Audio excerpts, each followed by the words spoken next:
Data is such a precious resource, but for a lot of businesses, it's essentially like having gold just sitting in the back cupboard that no one's actually turning into cash and no one's investing in.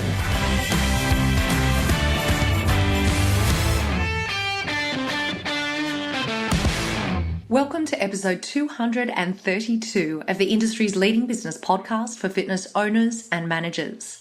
Each week we invite business experts, coaches, authors and owners from around the world to share their expert advice with you, the FBP family. This month's interviews are brought to you by our podcast partner, Precor. Through experience design, Precor delivers best-in-class products, top-ranked service, unparalleled expertise, and resources needed to help facility operators win. To find out more, visit Precor.com or click on the link in today's show notes.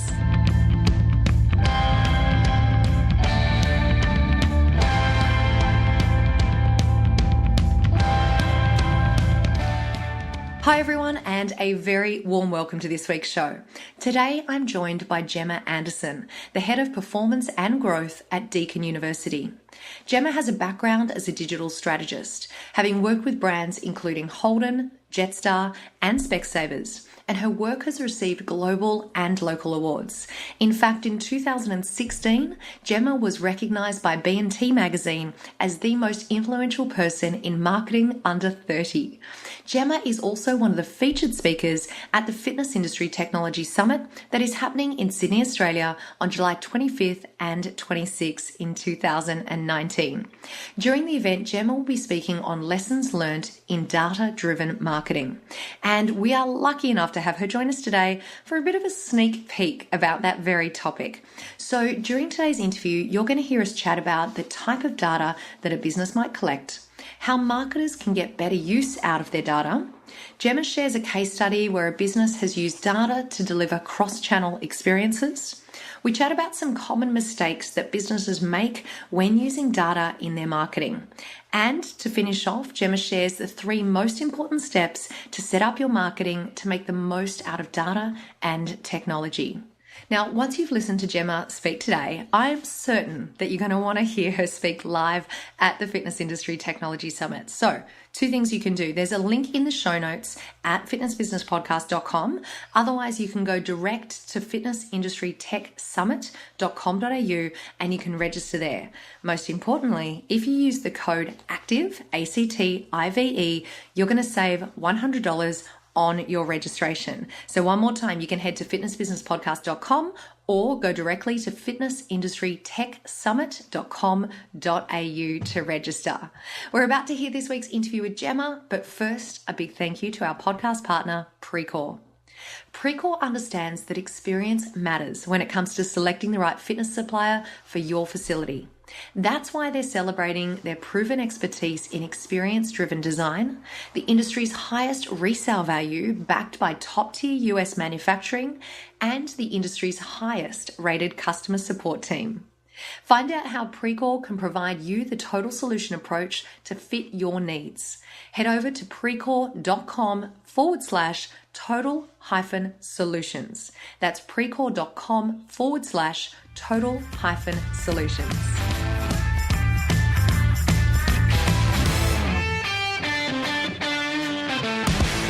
Enjoy this week's show with my special guest, Gemma Anderson.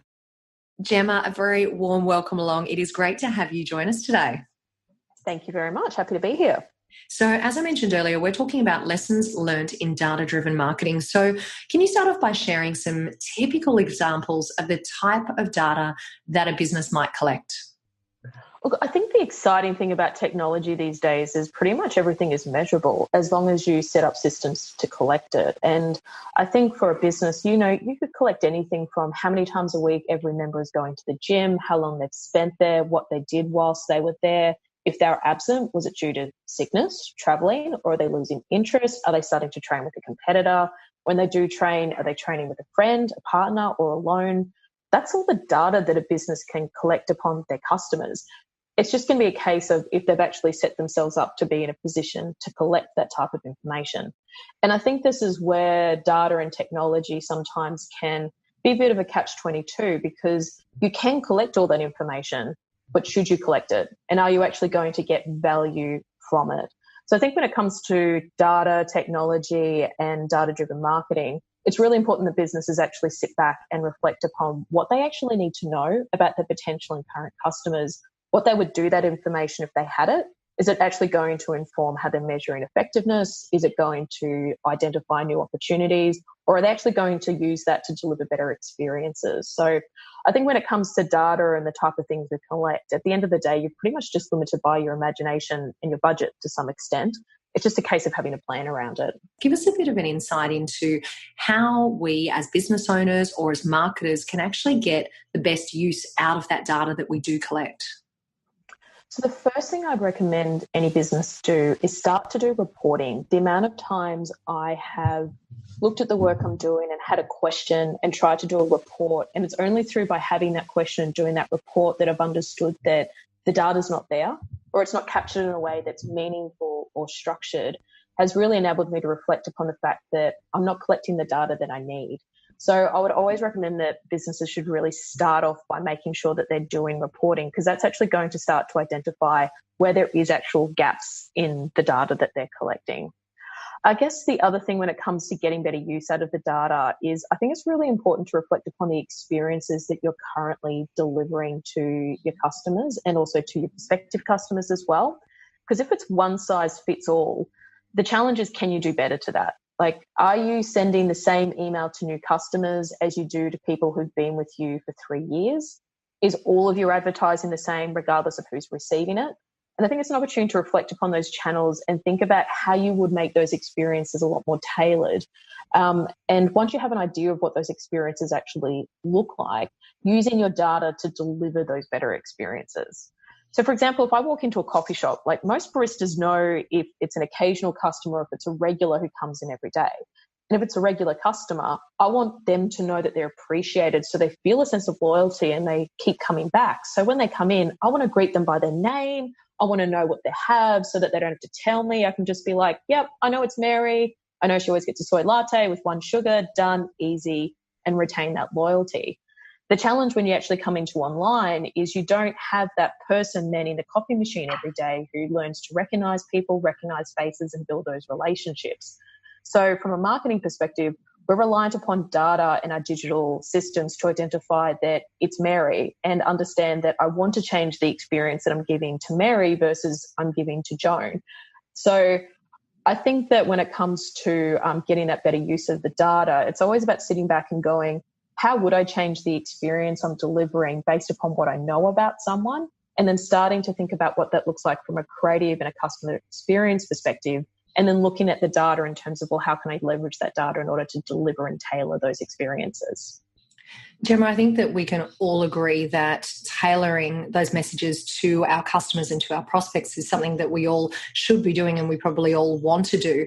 But actually taking that step and moving into the practicalities of doing that can sometimes be a little bit confronting, especially for anyone that is maybe doing everything within their business. Maybe they don't have a dedicated marketing department to look after that for them.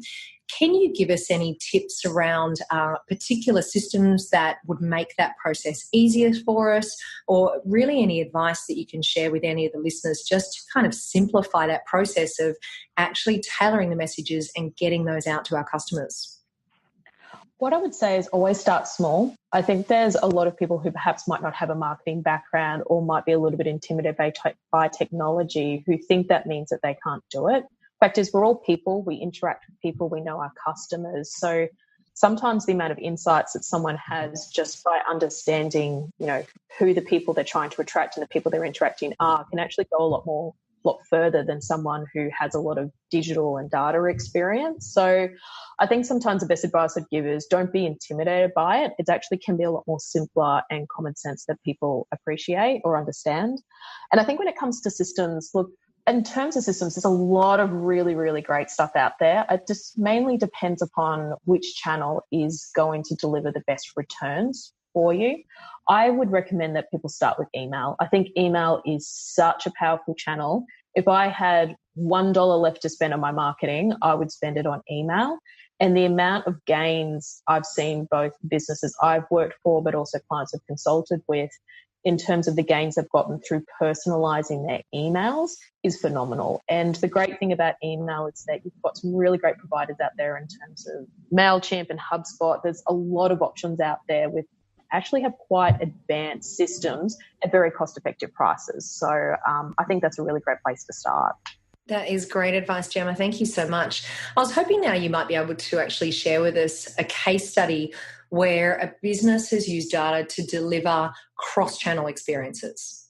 So I currently work at a university. It's quite different to the fitness industry in a lot of ways, but ultimately we are delivering experiences in order to get a business result. And I think the one we've been most proud of is some work we've done around converting new students. So an application process to a university is quite convoluted. It's quite a big process you have to go through, and we take a lot of applications online. And what tends to happen, there's a lot of people who start it who just never finish it. So for us, it was a really big piece of work to go, how do we get more people to finish their application? Now, we were sending emails with a big email nurture, constantly reminding people, with people on the phones, calling them. So we had those channels working for us quite well. But the reality is that the advertising we were serving people was saying, hey, apply now. And if they were going to our website, they were receiving, if they're on the homepage, they might see anything from a message about a graduation ceremony to an open day, which is not really relevant to them at that point in time. We just want to hit them up on every single channel, regardless of where they are, with the same consistent message of finish your application. So what we did was we started to actually connect all those channels together. So take the work that we were doing in email and our sales team and make sure that regardless of which page people were on, whether it was the home page or the contact us page, they had a message saying, finish your application. And then all of our advertising, regardless of where they were, whether it's Facebook, YouTube, it again had that call to action of finish your application. And for us, that had absolutely huge amount of uplift in the amount of people who were finishing their applications. It was driving hundreds of additional volume for us. It continues to be one of our most effective cross-channel experiences. And particularly when it comes to education, which is quite low volume, high value, that was millions of dollars in additional revenue for us. And that was without launching a new campaign or spending one more dollar than we were previously spending. So that's something that we were quite proud of. And I look at that, and to me, it's just an example of how just being more relevant and customer centric and using data can really empower results without necessarily going and needing to create a new advertising campaign and spending a lot more money. You can do a lot more by just delivering better experiences. So, Gemma, perhaps now you can talk us through some of the common mistakes that you see businesses making when it comes to using data for their marketing. Maybe you can even share a couple of lessons that we can learn from them. So I think one of the most common mistakes I see is businesses using data just for reporting, which, don't get me wrong, is a great thing to do. There's plenty of businesses who don't spend the time reflecting upon how their channels are performing and whether or not they can make those more effective. But data is great and reporting's great, but only if you're actually activating it. And I think that's a sign of maturity for a business and a sign of maturity for marketing teams is when they actually start to use that data to deliver personalized experiences across email and websites. But even in terms of the customers who are coming in, using those data profiles to know that, what someone's background is, what someone's preferences are, and tailoring the experience based towards it. So I think that that's often a mistake, and data is such a precious resource. But for a lot of businesses, it's essentially like having gold just sitting in the back cupboard that no one's actually turning into cash and no one's investing in. Another common mistake I do see, which is a bit more of a practical mistake, is Google Analytics is a fantastic resource available to businesses. But what a lot of people don't understand is that you actually do need to spend quite a bit of time configuring it to making sure that it's actually capturing all of the events that are happening on your website. The amount of time I'll go into a business and open up the hood of Google Analytics and find that they're not actually really recording anything. They don't really understand how conversions are happening, how form submits are happening. So what I'd recommend most businesses to do is actually have a bit more of a look at their Google Analytics instance or Adobe Analytics instance if they're using that particular platform, and make sure it's set up properly, because even if you set it up properly and leave it for a couple of years, in the background, it's collecting all of this great information. And at one point in time, if you want to look back and go, oh, how were we performing last year? unless you've actually set it up properly at that point in time, all of that historical information is going to be lost. So just because you've got the Google Analytics or Adobe Analytics code across your site doesn't mean it's actually collecting all the information you need. So it's worthwhile auditing and it's worthwhile checking. I just need to jump in there with the Google Analytics because I know there's a lot of people who are probably thinking, wow, that sounds like a really good idea. But when I jump into my Google Analytics account, it just does not make sense to me, or I don't know where to start, or I don't know what to do. Or what advice would you give to those people in regards to maybe finding someone to help them? Are there experts out there in Google Analytics that we can reach out to? Are there courses that we can do? Oh, the great thing about Google Analytics is that there is so many courses out there because it benefits Google when people understand how to use Google Analytics, because it means that people stay sticky and loyal to their particular piece of technology. So there, you can go out and engage with certified experts. You can go and there's quite a lot of courses. There's quite a lot of YouTube tutorials and how to set things up as well. And ultimately, Google does try to make things as easy as possible for people, but sometimes you just need to be run through a really engaging video tutorial, and then suddenly everything will start to make sense and you'll go, oh, that's why that button's there. I didn't know I could do that, because you can do some really cool stuff around looking at your funnel, looking at all these conversion reports. But unless you actually sit back and take the time to understand where everything sits, you're not going to get that best value out of it. But there's nothing wrong with, looking at a tutorial or watching a video on something. It will just kind of help you enable how you use that rich data that's sitting there. Well, I think that's a great piece of homework for everyone today, and that is to make sure that they go in and dive into their Google Analytics account and start to gain a better understanding, if they don't already, of the data that's being collected there so that they can maximise that data that they are collecting. So I'd love to talk now, Gemma, about customer expectations. In your opinion, how do you think customer expectations are changing when it comes to experiences as a whole? They keep growing in terms of the sophistication that people expect. And the reality is it's brands outside of your category that are responsible for setting people's experiences. If I can do something as complex as banking on my mobile in a way where the experience is beautiful and it's completely secure, then it doesn't make sense that I can't access my gym timetable on my phone.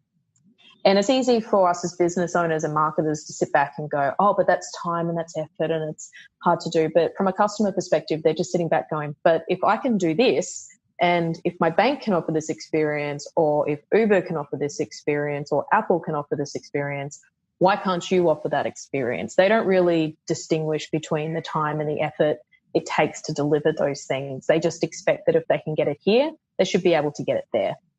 And I think the other thing people are increasingly expecting is those tailored experiences.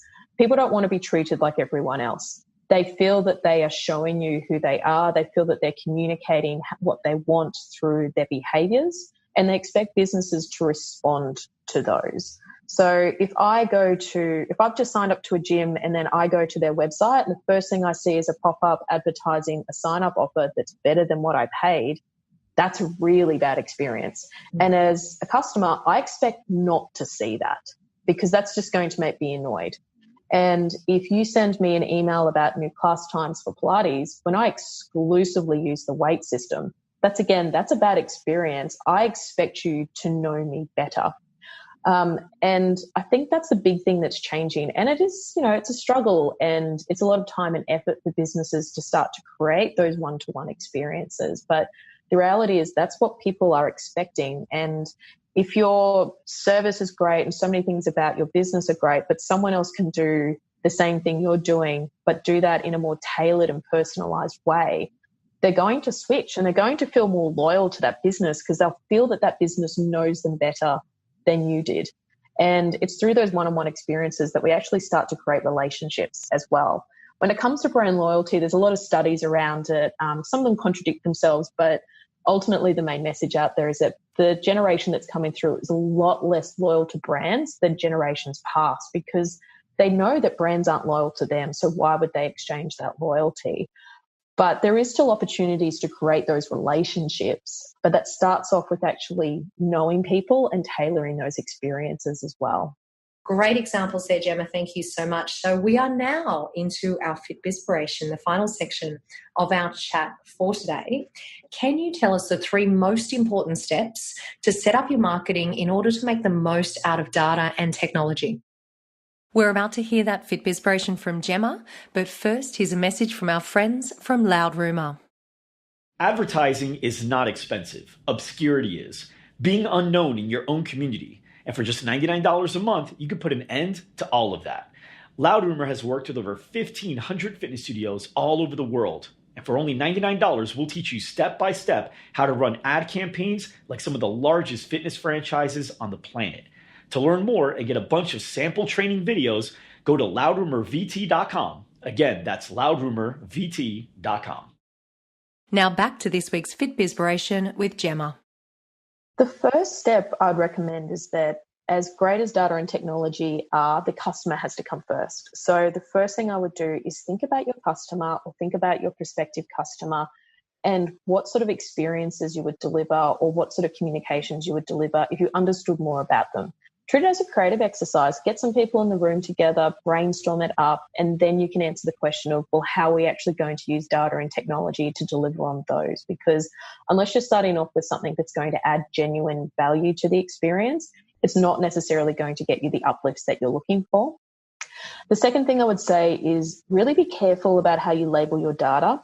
Unstructured data can be a huge problem, particularly if one day you want to look back at it and look at trends over time.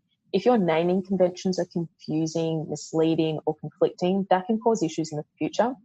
That can be particularly problematic if someone who's taking care of parts of your marketing or your website leaves the business. They might have one way of naming and labeling things, and someone else comes in and they've got their own system, and someone else comes in and has their own systems. If you're ever trying to look back in a couple of years, nothing's going to make sense and it's going to be very confusing. So think about how you label things, think about how you structure them, so that way you can have consistency over time and do proper trend reports.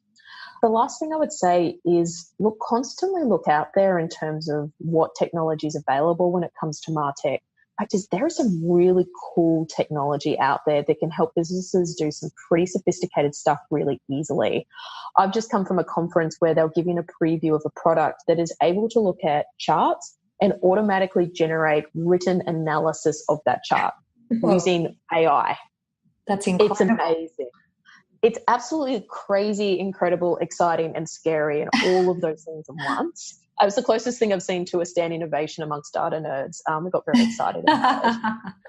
And look, an example like that, that's on the cutting edge. That's from a company that's really pushing the envelope in terms of AI and what they're doing there. But that innovation is actually flowing down really, really quickly to cost-effective technology. And I look at something like that and go, look, enterprise businesses are going to get access to that type of technology in about 12 months. I would only give that about 3-4 years before any business owner could access that type of technology.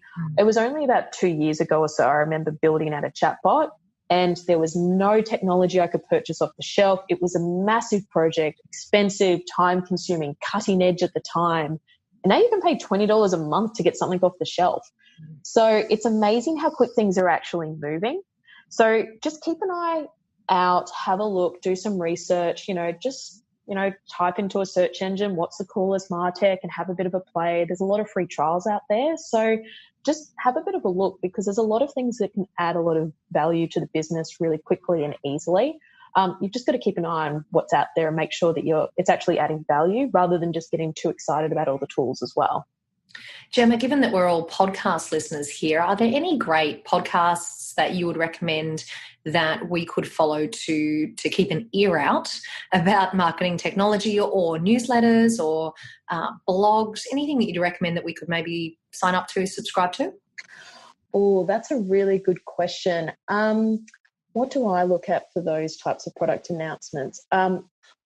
It's going to sound very dry, but I would keep an eye out on the reports that Gartner produce. So Gartner, what they do is they look at all the techs out there and they sort of rate it as this is the most innovative and this is like the laggard. So they kind of look at that big enterprise software. But if you actually can see what the big innovators are doing, then you can sort of take out the features they're doing and do in a little bit quick Google. And then there's can be a lot of great articles and podcasts that can go into a lot more detail about that type of tech that's out there. But I think sometimes the best thing to do is look at what the big innovators are doing and then find a dialed down version of it. Yeah, perfect example. Now, I'm not going to let you go until we have a quick chat about the Fitness Industry Technology Summit, because I mentioned it earlier and you are one of the speakers at the event. So tell us really quickly, because I think you're going to be diving into this topic in some more detail. Am I right about that? Yes, absolutely. So I've been very fortunate over time to do a lot of big enterprise data projects, looking at innovations in digital marketing and using a lot of data and tech in order to deliver some really great experiences. So I'm going to be taking a lot of those case studies that I've worked on, sharing some insights from them, but also sort of dialing it back in terms of what some of the lessons we've learned, what some of the mistakes we've made, how would we do things differently, and what are the other lessons that we can learn as marketers from some of the really cool and innovative work that we've done over time. Well, I'm really excited to hear you speak, Gemma. So thank you so much for joining us for the Fitness Industry Technology Summit. And if people want to find out information that's actually happening on July 25th and 26th in Sydney, Australia, I will put a direct link in the show notes, as I mentioned earlier, and you can come along and hear Gemma speak along with a whole lot of other out of fitness industry experts that are going to be coming and joining us to chat about all things tech-based. So, Gemma, I want to thank you so much. This has been fascinating. As a marketer myself, I love talking about all of this stuff, and I think you gave us so many great examples, and it really just reinforces to me how important it is that we really are making the most of that valuable data, as you put it, within our businesses, make sure that we're collecting the correct data from the start, but then also utilising it to be speaking to our customers, creating those experiences and tailoring our marketing messages. So thank you so much for joining us on the show today. Thank you. Very much enjoyed it. Gym Sales allows you to plan, implement and monitor a proactive sales strategy that's automated and uniform. You can give your sales team the tools they need to capture, nurture and convert new members, which means it's easier than ever before to grow your member base. Make sure you head over to gymsales.net to find out more information. Precore Quickfire 5. This week's Precore Quickfire 5 guest is the Executive Vice President, Public Policy for URSA, Helen Deakin. Helen, a very warm welcome. It is so great to have you on the show today. Oh, hi, Chantal. It's great to be here. We're going to start off with the Precore Quickfire 5 questions. So tell us, why do you do what you do? Well, I would like to say that it's because they won't pay me to ski, but but really, I think I just believe in the importance of physical activity and that clubs are a great place to be active. And what's one ritual that helps you become better at what you do? I am a big proponent or follower of David Allen's Getting Things Done, so the weekly review. Oh, that is a great one. And if anyone hasn't read the book, I'll make sure that I pop the link in today's show notes. And Helen, are there any apps or systems that you use to stay in control of your workload? I am a big fan of OmniFocus, which you would only know of if you have a Mac. Yes, it's only for Macs. I do know OmniFocus, and we have had it recommended on the show before, so that's a great one for everyone to check out. And tell us, are there any books, podcasts or blogs that you would recommend and why? This is one I could go on forever, but I won't. So I'm going to just limit it to 2 books on this theme. Essentialism, Greg McGowan. He was a keynote speaker a few years ago at URSA.